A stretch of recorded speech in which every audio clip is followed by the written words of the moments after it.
한강에서 실종됐다가 숨진 대학생 고 손정민 씨의 사인이 익사로 추정된다는 국가수 정밀부검 결과가 나왔습니다.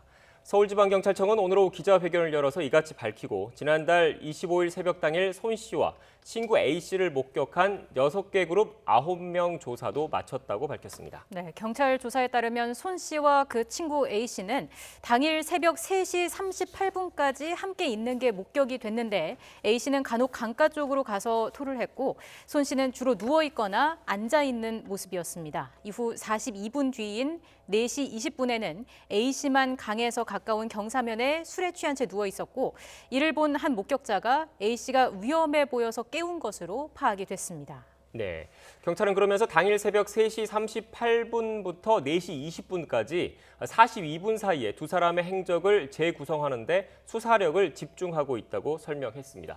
관련해서 취재기자가 지금 준비가 돼 있는 것 같은데 준비가 돼 있으면 한번 연결해 볼까요? 신준명 기자. 네, 사회부입니다. 네, 앞서 조금 전에도 속보를 좀 전해드렸는데 오늘 경찰이 밝힌 내용 구체적으로 전해주시죠. 네, 서울경찰청은 국립과학수사연구원으로부터 고 손정민 씨에 대한 부검감정서를 받았다고 밝혔습니다.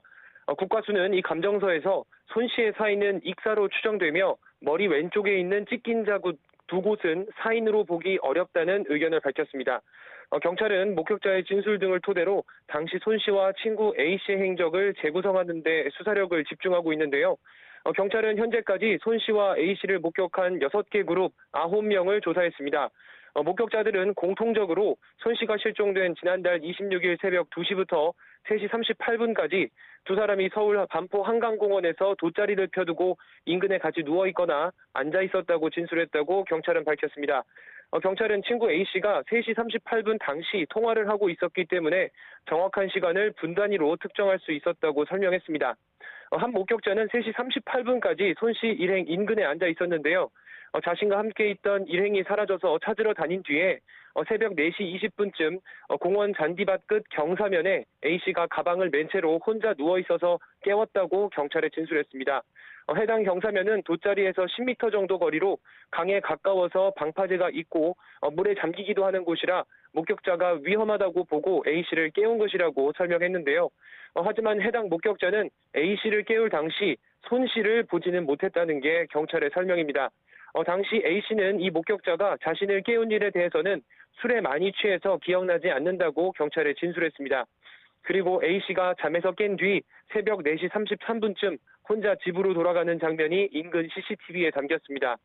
결국 당일 새벽 3시 38분부터 4시 20여 분까지 40여 분간의 행적에 대해선 아직 재구성이 끝나지 않은 건데요. 경찰은 이 시간대 행적을 확인하기 위해 당시 반포 한강공원 출입 차량 154대를 특정해 블랙박스 등을 살피며 탐문 수사를 계속해 나가고 있고 추가적인 제보도 확인하고 있습니다.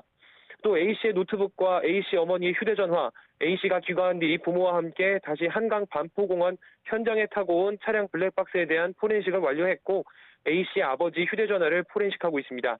경찰은 또 A씨에 대해 어제 변호사를 대동해 프로파일러 상담을 진행했다고 밝혔습니다. 사라진 A씨의 휴대전화를 찾기 위한 수색 작업도 진행되고 있습니다.